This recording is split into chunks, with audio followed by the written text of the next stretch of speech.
there. This is Conscious Living. I'm Wendy Garrett on Empower Radio. Thanks for listening. I appreciate your time, whatever you're doing. I hope you're having a great time doing it. And if not, well, hey, change it up right now. You can do that. You're in charge. Remember, it's all about you. We're going to find out more about you and different ways of connecting with the world from one of the world's top authorities on out-of-body experiences. His name is William Buhlman, America's leading expert on that kind of thing. Matter of fact, for 4 decades ought to qualify him for expert at something. He's listening to me, so I better be good. The first book, Adventures Beyond the Body, talks about his journey and how he explored this out-of-body travel thing and beyond. And then there's another, a whole lot of stuff he's involved with. I'll let him give you more details. But there are 2 things right now you can know. The Path Beyond the Physical is a DVD movie coming out that he's a part of that gives more information. And he also has his book, or his website, astralinfo.org. So while you're listening, you can check that out and find out details. But I want to talk to him. Hi there. Do I call you William, Bill, or Mr. Buhlman? Oh, Bill's fine. Hi, how are you? I'm good. I thought, okay, maybe I should ask. There could be a certain name. Now, okay, for the benefit of anybody who has not had your information in front of them, where and how did you decide to start focusing on this as your life's calling? Well, I had my own out-of-body experience. I was not a believer at all in this. Matter of fact, if somebody would have told me that people could leave their bodies, I would have just said, what are you smoking? I don't believe it. But I had my own experience spontaneously, and I discovered through, quite shockingly, that it was completely real. And it changed my life because then I realized that, we're not just physical beings, that we have this capability of exploring these other energy dimensions beyond our body in full consciousness. And it was a total paradigm shift for me. I was in college at the time, studying psychology and sociology, and this did not fit into any of the old molds. So it changed my life because it gave me an opportunity to begin to explore what I now consider to be my spiritual self, my inner self, beyond the body in full consciousness. Okay, now you said you were in college. Was there anything, people time explore in college? Was there anything else involved? No, just it was self-initiated without any external substance. I found a book, then I detail this in my first book, that has techniques that were available to self-initiate an out-of-body experience, which the whole concept seemed bizarre. And I did one of these techniques that I call the target technique, where I just focused my attention as I fell asleep on 3 objects that were separated from myself. And I did this every night for 30 nights. And and then that's what initiated my first conscious, self-initiated experience. Did Robert Monroe factor into this in any way? No, I had never heard of him at the time. Matter of fact, it was later that I learned about Robert Monroe after reading, some of his works. That was actually much later, probably 10 years after the fact, where I learned about Robert Monroe. Mm-hmm. Well, I would just question that you're involved now with some wonderful teachings and events with the Monroe Institute, and Bob Monroe is one of the people who has pioneered the field of out-of-body conscious awareness using hemisync, the type of technology that kind of helps people get into a better state, being more receptive to that kind of thing. So that's why I'm bringing that up. If you're listening, you want to do some more research, check out the Monroe Institute as well. So, okay. So what was that? Where did you go? What was that about when you were outside? It was quite shocking. I felt a high vibratory feeling. I reached out my arm. I was in a dorm room at the time, actually, and I reached out my arm, which I thought was my physical arm, and my hand and arm actually entered the wall. And only then did I really realize that I was out of my body. I thought I'm standing. The next thing I knew, I was standing by the foot of my bed. And I realized that I was completely separated, but fully conscious of my, fully conscious, fully aware, but yet I'm separated from my body. And that's when it really hit me. My God, this is real. This is, why doesn't the world know about this? Yeah, this is fun. Yeah, it's wild. It's wild, and that's what makes this so exciting is that this is, there's so many subjects that you have to believe or that they're intellectual. This is about having your own experience. There's no belief system attached to this.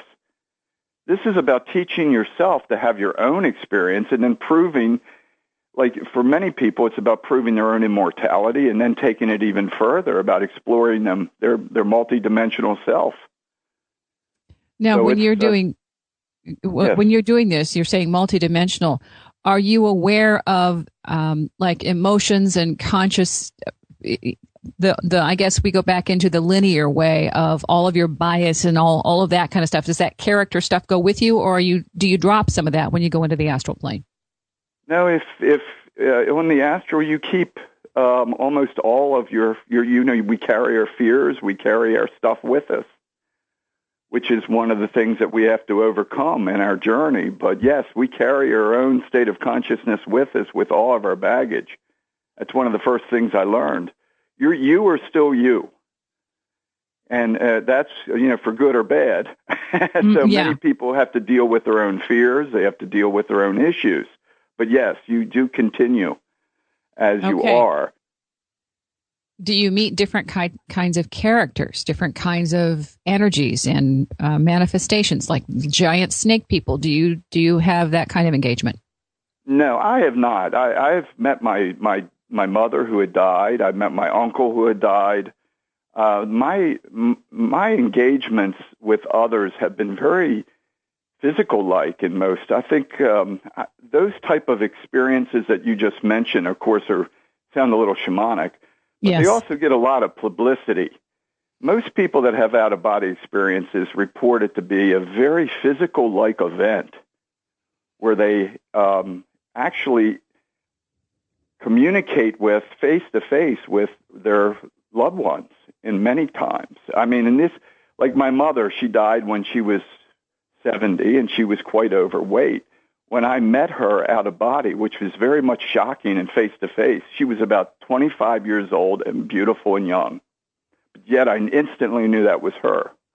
Mm-hmm. And that's what a lot of people report, that type of arrangements. It's a much more physical-like event than what you would imagine, especially at the beginning where you're still in the denser energy worlds, closer to what we would perceive as matter. Mm-hmm. Part of this, I've had my own experiences since I was a kid. One of the ones that was very vivid was when I was at the dentist's office having my wisdom teeth removed. I went out afterwards and was talking with my mom about it. And then I realized I had this memory of looking over his shoulder and seeing what my teeth, seeing the blood, seeing all this stuff from looking the perspective that would have been above his shoulder looking into my mouth. And I realized, wait a second. And that was the first time I was physically conscious, while I was awake, knowing that I had done something and it was very real because there was something, it was an anomalous experience. Whereas, you, as a kid, you have these dreams, you're flying over your school, doing things and coming back and just thinking, well, it was a dream. This was finally a place where I could see this wasn't a dream. This was me, and I was outside, and I existed outside there too. So that was one of the first profound ones that made that connection much more of a reality for me. But then you don't talk about it to anybody because at that point, there's no one to confide in. And that's unfortunate because, there's tens of millions of people that have that type of experience, but they keep it to themselves. I did a survey that has almost 18,000 respondents. And most people, and a lot of people would say they sent the information to me, but they couldn't even tell their husband or their wife because they were afraid that they would appear strange. But those days are starting to change. More and more people are opening up to the fact that this is a reality. When you think about it, if we are pure consciousness or soul, we're not a body. So what is the most natural thing for us to experience but our true self, which is not physical. So actually, an out-of-body experience is not a strange event. It's a natural event where you just experience your true non-physical self. That is what we all will be going to anyway. So it's becoming more and more accepted now socially that this is not some kind of weird stuff, which is good. I mean, people are opening up to the fact that this is just a reality. You know, I think it's about time, because growing up as a kid, I had Fate magazine and whatever ghost story I could get, Rod Serling, or, you know, I had all of those things. And yet I had my own experiences. My reality was not the same as everybody else's. And it just was frustrating because there were no communities or organizations where people shared this kind of event as just a part of living and a part of, I mean, fortunately, I did have my family. My mom and my grandmother were very, very helpful.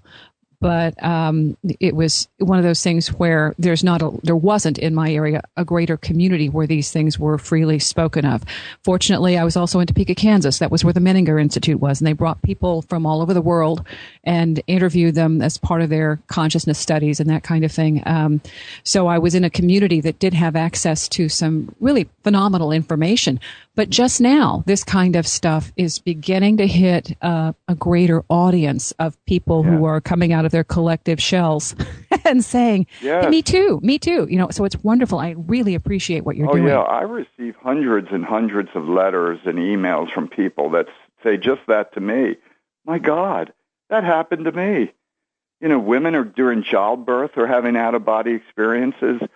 I mean, people just while they're sleeping or dozing off suddenly find themselves separated from their bodies. And now they're just starting to talk about it. It's a much more common phenomena than anyone ever dreamed in the past, because now people are just coming forward, which is wonderful. Plus, there's a lot of books. There's a lot more info about the topic that's, you know, readily available, which is good. And there's a lot of scientific even studies, but mostly the center of it for a lot of people is the Monroe Institute. That's where a lot of the, let's just say, people, it's a community devoted to exploring and experiencing altered states of consciousness in a non, let's just say it is as scientific as you can. Yeah. Under the circumstances. It's not a new agey type of thing. It's not a bunch of nutcases running around. These are a lot of engineers involved, a lot of very credible people that are involved in studying the expansion of consciousness. And that's what we need nowadays. Well, my grandmother went there back in when we were tracing the roots with Carol. At one point, she was director there, and we were trying to trace the roots. Probably about 1989, basically about the beginning of his studies and schools and seminars. And I think she spent a week there, and we were trying to figure out what at that time, what that experience could have been like. And I remember when she came home, she was just on cloud nine and talking to my mom and I, and we're sitting in the bedroom on my bed. I have no recollection of what she told us. I wish I did. But just the fact that she went someplace where people were exploring this and taking it seriously for her was very validating. Oh, yeah. That's one of the things that's so fun about the entire, all the workshops at the Monroe Institute. As you know, I'm the instructor or the facilitator for the OBE intensive class that's there. It's 6 days long, and it's intensive. I mean, all the participants get to experience OBE techniques in their own, what we call a check chamber.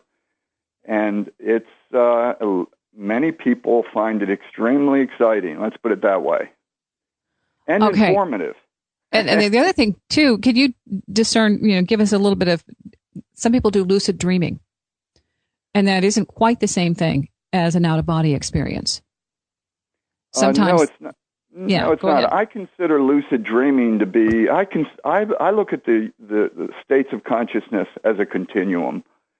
And I feel that lucid dreaming, there's dreams, and then there's lucid dreams, which of course there's more conscious awareness present in that experience, which is, in a sense, it's a step up, an enhancement of your state of consciousness. And then beyond lucid dreaming, that's when OBEs kick in. That's when you are fully conscious and fully aware, but you're also separated from your body. In a lucid dream, you are very much conscious, but for most people, you're not separated from your body. But no, I remember recently there was a lucid dream, and I was so thrilled because okay, I've done it. And then I ran because I knew I was at work. I had to go see. I wanted a mirror to see what I looked like in this particular dream so I could see if it was the same person that I went to sleep as. And then but I was thinking, like the touchdown dance, go under the door and realizing, oh, darn it, I'm just awake in the dream. I'm not out of the body at this moment. But that feeling of euphoria when you know you've reached certain levels and you have this sense of, okay, I jumped the hurdle, out of all the experiences, once you begin to get more of yourself in order, there's a great sense of freedom that comes with that. And for me, there's this fearlessness of, okay, there aren't the limits that we have been given. There's so much more here that we have to explore and discover. Oh my God, yes. I mean, we're just tapping into our potential. I mean, it's amazing what's available to us. And what we're capable of. I mean, that is what's exciting about this, and that people do it for themselves, and that's what really turns people on. Is that so many things is about a belief system, or there's this rules attached to do this and don't do this. That's out of body exploration is about you having your own experience and proving it to yourself, and then taking it as far as you wish to take it. Because it's all about that inner journey. And there's so many things that people learn, and that's, of course, I have my third book coming out devoted to this topic, but we're just starting to scratch the surface of what we are, because as consciousness, we're far more than just a biological being. That's just the outer vehicle that we're using to learn and grow in this epidermis layer of the universe. And an out-of-body experience is actually, you're shifting your awareness to a less dense, more subtle energy body that you already possess within yourself. And you're experiencing this parallel dimension of reality.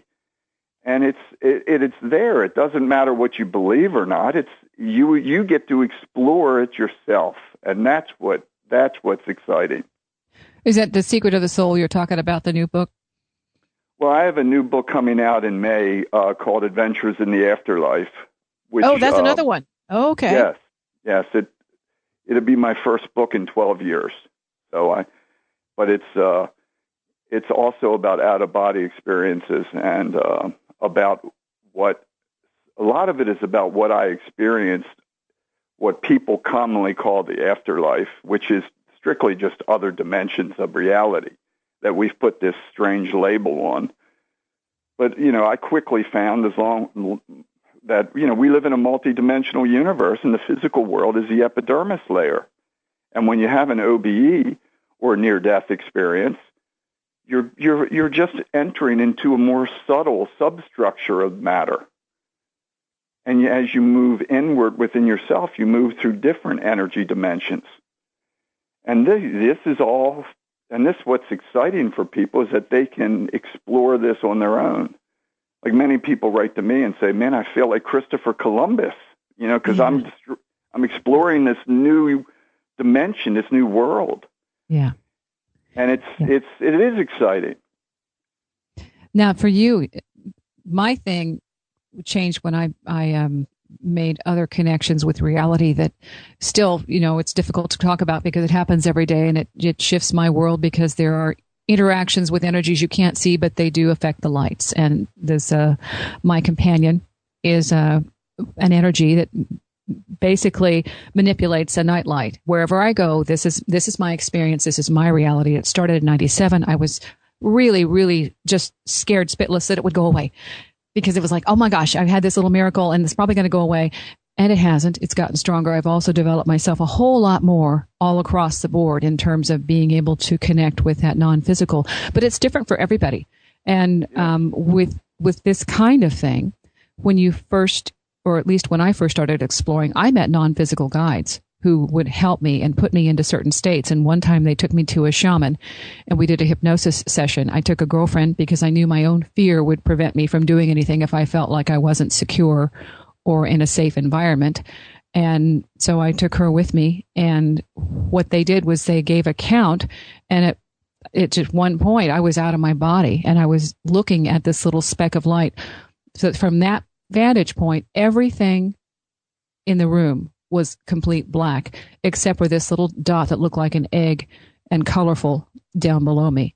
And that was when I knew I was in two places at once, because I could feel everything and yet I could see from that vantage point. And that didn't happen. It happened because it was a guided suggestion from outside of me. Do you have those kind of experiences? Yes. I think we all have guides, and different guides even, or experts in certain areas of our life. But yes, I do have that, and I write about it in my books. Almost everyone apparently has some kind of guidance available to them. We're not alone at all. And that's comforting for a lot of people. That our whole purpose for being in the physical world is to learn through experience. And these call it what you will, but these guides are here to assist us in our progress. And often, it doesn't mean you're going to see them necessarily during an out-of-body experience, but many people feel their presence. And they feel, let's just say, secure, feel safe. And they just know that they're being helped along the way. Now, and of course, it depends on the individual. In my latest book, the name of the guide is Remy, actually, but it's a very important part of people's lives once they begin their inner journey. See, that part of it, I think, is for some people it's intimidating or it's off-putting if they don't have a specific thing that they can call it, a label, a group, a category, and it just, I think at that point it becomes something that they doubt, and they're frightened about that little bit of insecurity, that little self-doubt. It will derail you quicker than anything else. Sometimes having a name, a label, somewhere to organize this in your frame of reference brings a whole lot more comfort to these experiences. Does that make sense? Yes, it does. A lot of people have personal names for their guides. It does. It helps to bring it down to earth for them. And it also, I think, brings the whole idea for many people, and the big block in out-of-body exploration is fear. Because we've been conditioned from birth to believe that we are just a physical body, a hunk of flesh, essentially. And no matter all this theory of spirit, very few can connect with what that means. So the idea of going beyond the body is, for many people, scary. So the whole idea of having a personal guide and having that connection really eases that fear barrier. I call it the fear barrier, because everybody essentially has it, especially those of us that grew up in a Judeo-Christian background. This really helps us to get over that, I feel. And one of the main purposes for the guide's presence is to let's just say, to provide security so that we feel safe to explore the true essence of ourself beyond the body. I think part of it, too, is that once you get to that point of letting that particular fear go, this whole world goes up in smoke that was an illusion that you were stuck and that this is all there is. And it really is comforting in a whole different way. It's like you can relax and finally just live and just be here. Well, it finally puts things into perspective, because you realize this is just a temporary, very, very temporary, fleeting moment in your eternity, because we're all eternal. We're all immortal. That's one thing when you have OBEs, and that's one of the first things that people, I think, get from it, that they always, at least that's the response I always have from many, many people. And that's a big, big step when you know that. And then suddenly the daily dramas of life take on a whole different meaning, whole different perspective because you're looking at yourself from a much greater, more expansive viewpoint. And you begin to see that, yes, I'm evolving, I'm learning through my experiences, but I'm much more than this. And I think it really helps people in their day-to-day life dealing with their issues. I agree. Hey, we're going to have to take a quick break. The movie you're involved in, it's The Path Beyond the Physical. Let's talk about that in this next break, because that'll give people a chance to see some more information from you and about some of the others who also are, in this wonderful exploration of consciousness. I'm Wendy Garrett. This is Empower Radio, Conscious Living. We're talking with Bill Buhlman. Back in a few.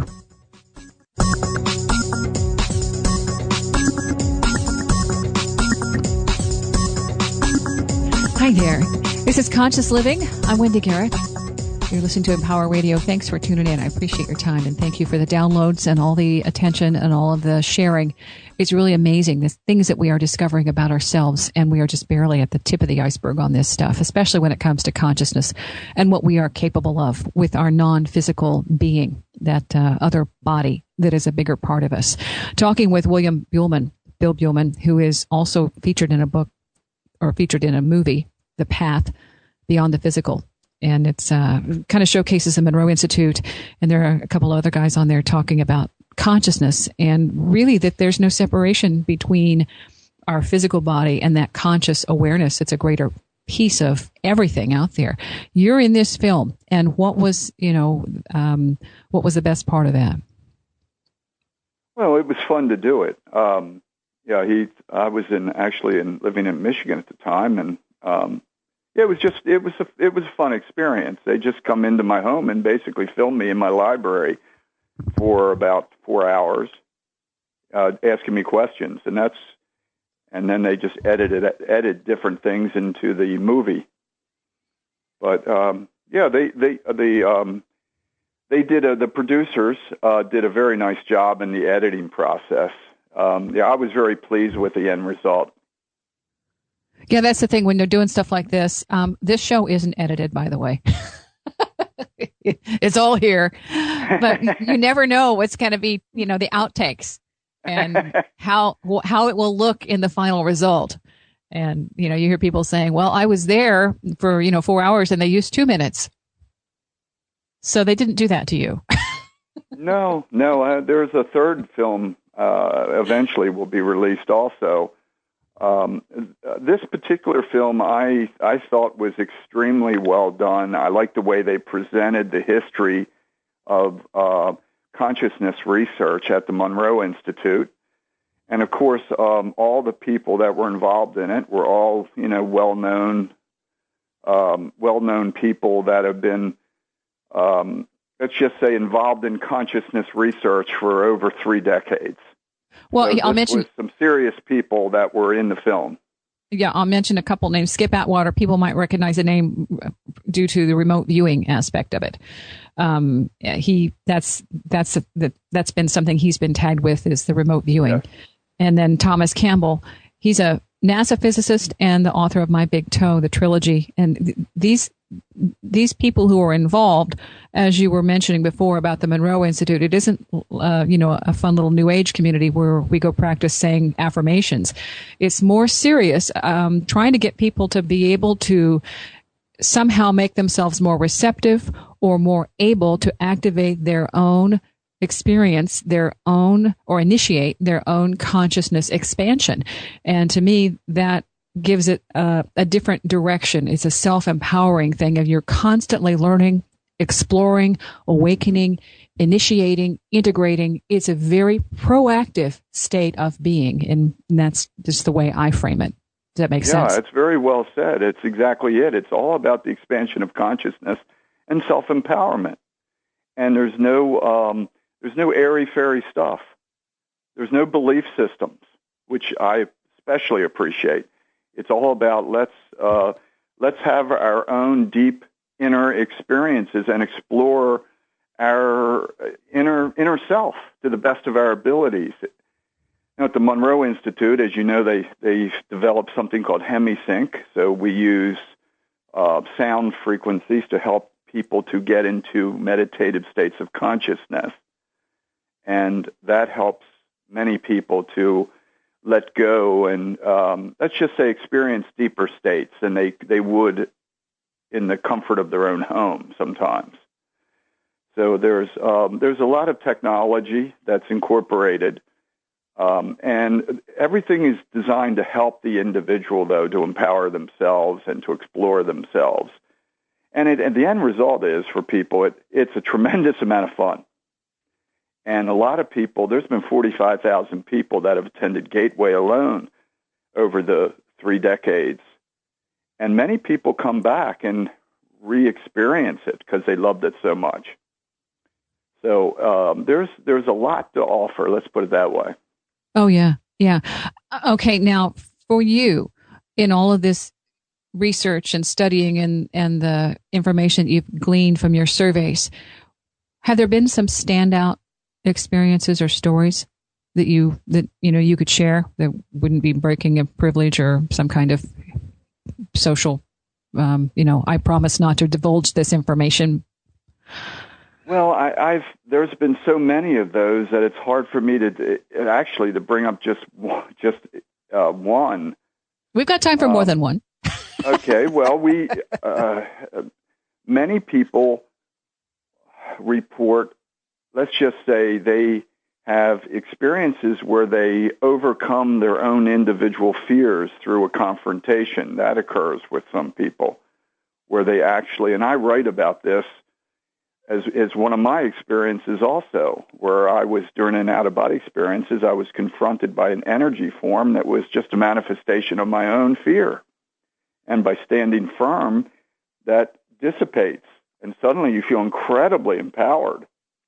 That manifests in many people.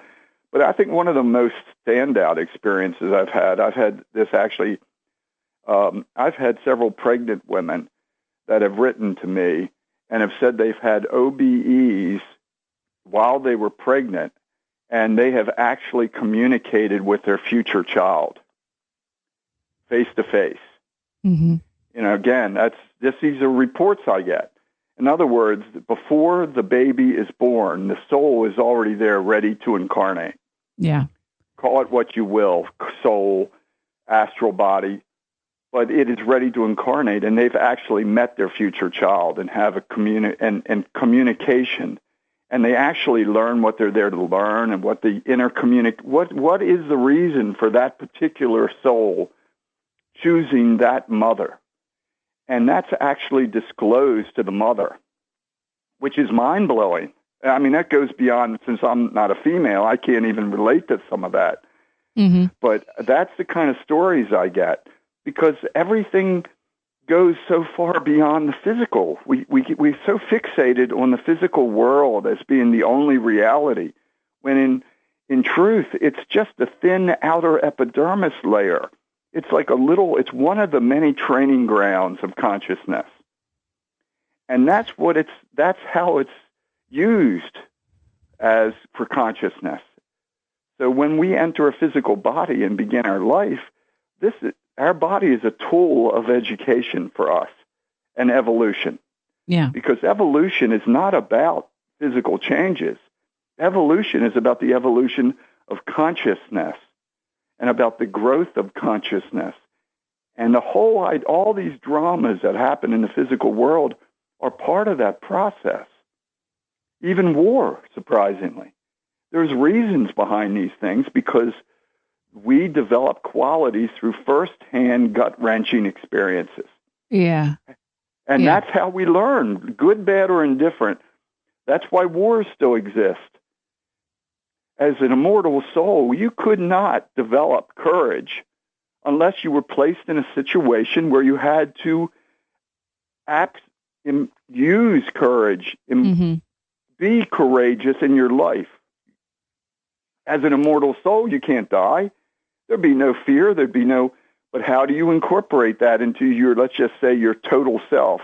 You put yourself in a situation where you have to experience that essence, whatever it may be. And that goes for everything. That's what I found. And that's the type of things that people share with me. They get the meaning behind the curtain kind of thing. Yeah. And because that's what this, everybody calls this the curtain, which in a way is not a bad analogy.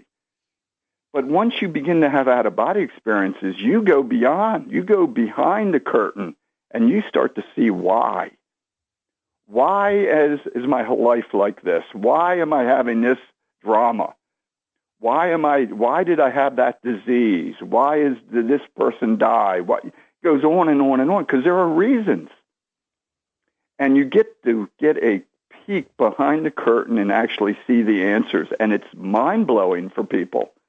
It's like, oh my God, this is just a training ground, one of millions of training grounds.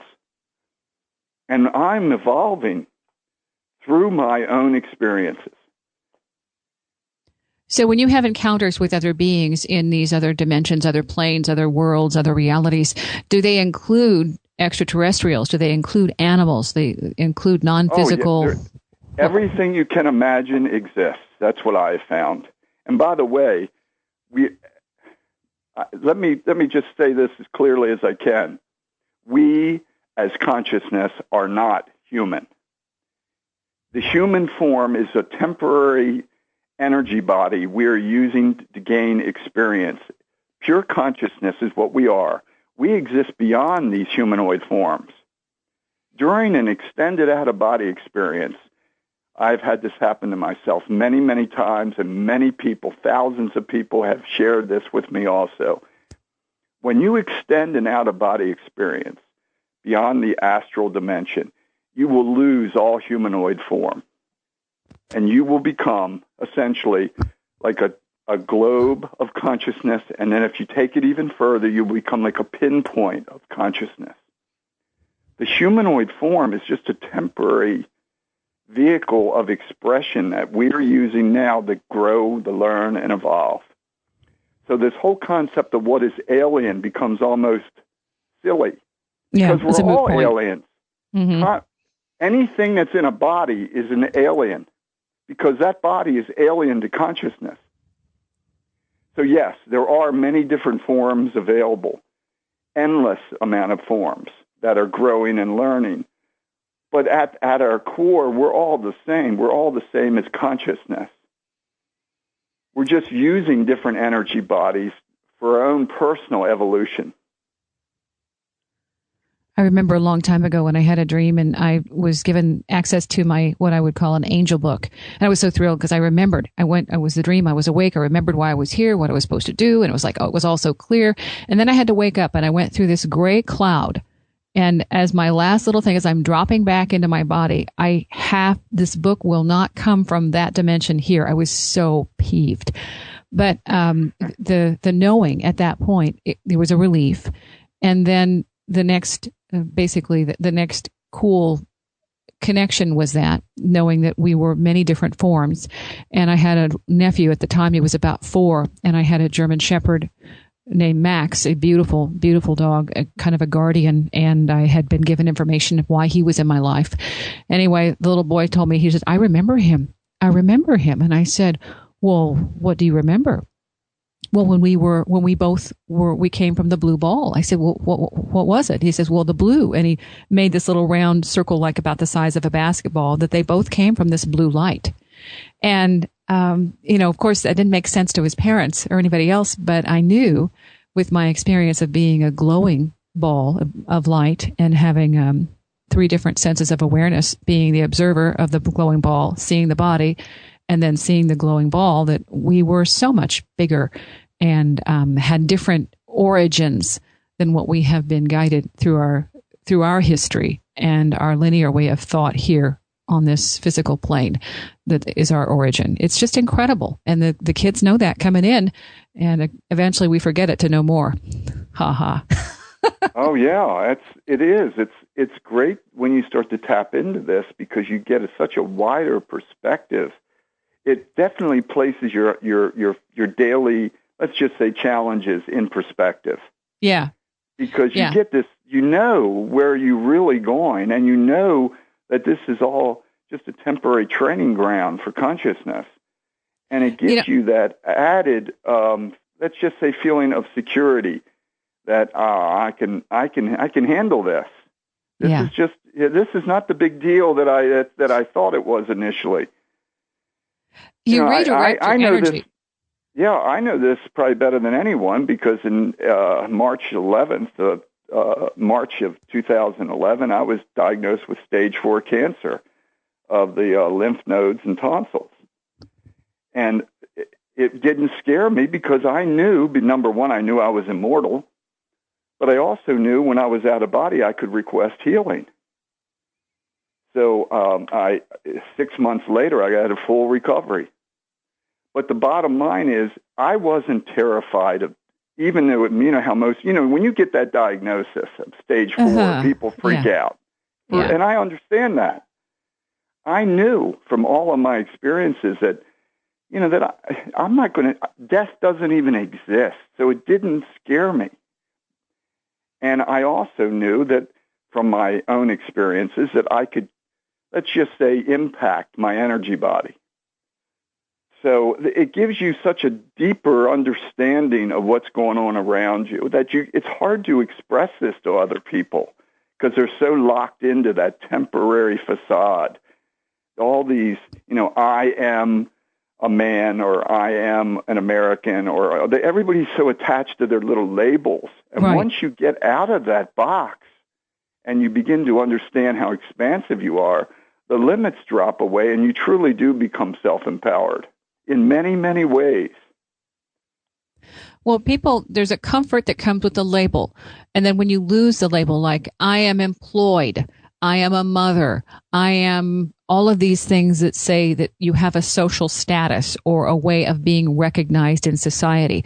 When those are blown away and you have to start over and say, I'm homeless or I have an illness that might be incurable.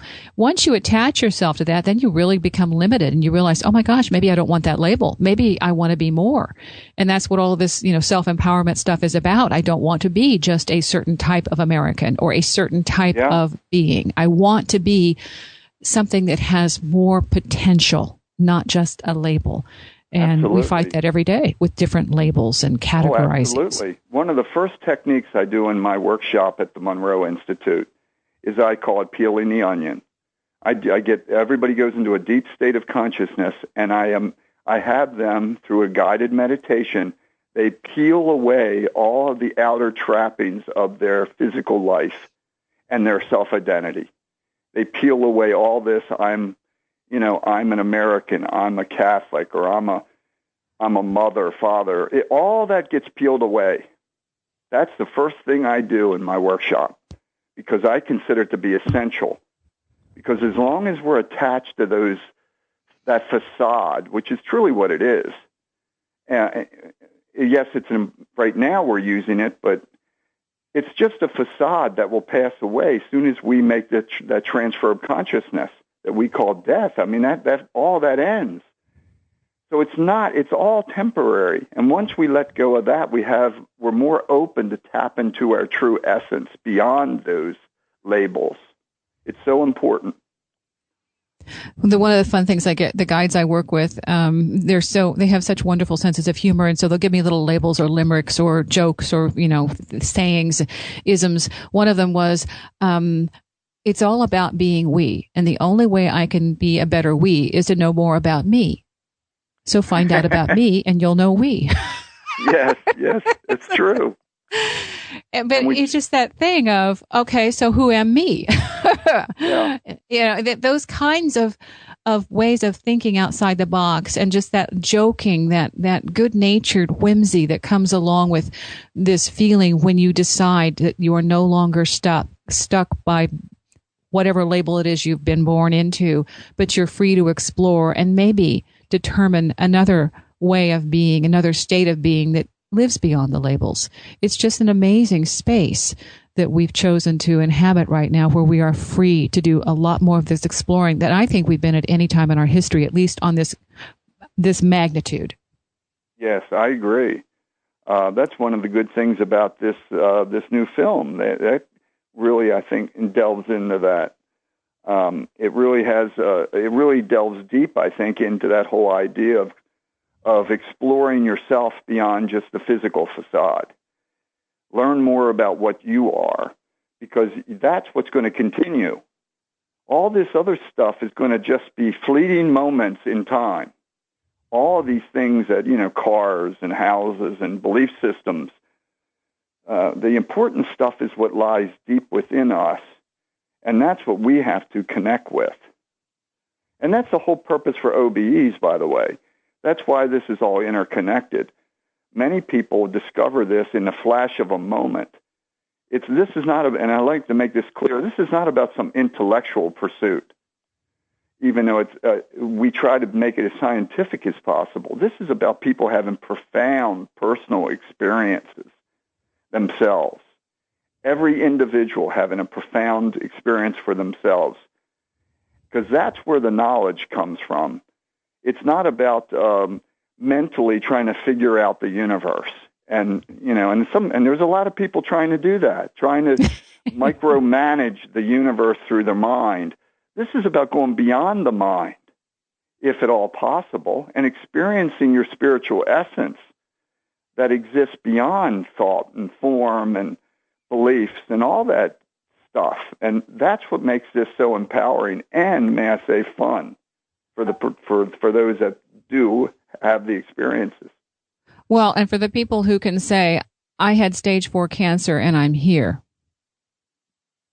With you, you have the ability now to be a billboard for people who say, look, he healed himself while he was out of the body state. He went into the non-physical state and asked for healing, and guess what? Here he is. How did, that's huge. Well, and the new book is, that's what I think I had the experience so I could write this book about it. And that's what the new book is about. Essentially is about my, call it visions or experiences that I had during this journey. And that's what I try to get across in the book, is how this progression of consciousness, and I go into the healing aspects. But most importantly, it's an examination of what people and it's an objective, non-religious observation and exploration of what is commonly referred to as the afterlife. And what I've tried to do to the best of my ability is strip away all the religious overtones and facade. This is what I experienced. And I think it's going to be quite an eye-opener for a lot of people, because it's quite detailed. I talk about all the many dimensions, all the schools that are available to people based on their state of consciousness. Basically, how heaven is a state of consciousness. Mm-hmm. This concept of heaven is about consciousness, and groupings of people that have the same approximate state of consciousness end up together, creating their own consensus realities. And then people in 2,000 years ago, what do we call this? Heaven. Yes, you went to heaven. But it's a lot more than meets the eye, and that's what I thought it was important to get out there. That, we have this tremendous future ahead of us, and presented to us now, because we have the ability to experience these realities now. We don't have to wait until some time in the future. Everything's available to us right this moment, if we just open to it. Can we change the way the planet's going at the moment with all of these Absolutely. Little skirmishes and the environment and stuff? Absolutely. Everything can be changed if enough people are willing to change their state of consciousness and focus. Everything can be changed. But, it's like the old 100 monkey thing. Yeah. You got to have it. As long as people live in fear, and that's what fuels fear-based environments, is fear. Hey, Bill, I think that 100 is out there. I think we're at 99. We just have to find that 100 and get him to wake up, okay? Yeah, that's right. We're that close. That's one of the reasons for this show. Yeah. Well, it's just, there's so much more positive now with people sharing this and not feeling intimidated or frightened, or, we are in a different space categorically all across the planet. And that with this internet, we have become more aware of others like us who are saying, hey, what's here? what else can we find? What's the name of your new book again that's coming out in May? It'd be Adventures in the Afterlife. Okay. And your website for people who want to sign up, find classes or Astral, newsletter? www.astralinfo.org. There's a tremendous amount of free information available on OBEs and spiritual empowerment through our own personal experiences. Okay. And then also the Path Beyond the Physical, that's a documentary series that you're part of, and that's available at thepathseries.com. Yes, thepathseries.com. I have links on my website to that. And on April the 11th, by the way, for those in New York, there is a screening to occur. I believe it's April the 11th at 6:30. I have it on my website. But myself, Paul Rademacher will be there they'll screen the film, and then we'll do a Q&A with the producer, the director, and myself and Paul. Cool. So and we'd like to get time. you in Kansas City too. We'll work on that. So, Mr. Buhlman, I really appreciate your time, Bill. I just have no words to express how wonderful I think what you are adding to the equation is. And I'm glad you brought an even bigger message with the stage 4 cancer and going and getting some healing for that. Because this is one of the things that we are all going toward, is this perfecting our ability to, in some way, shape, or form, enhance our conscious being in this reality. Thank you for listening. I appreciate your time as well. Conscious Living with Wendy Garrett is on Facebook. You can check it out. In the meantime, have a wonderful day and think the best thoughts. That's what comes back to you.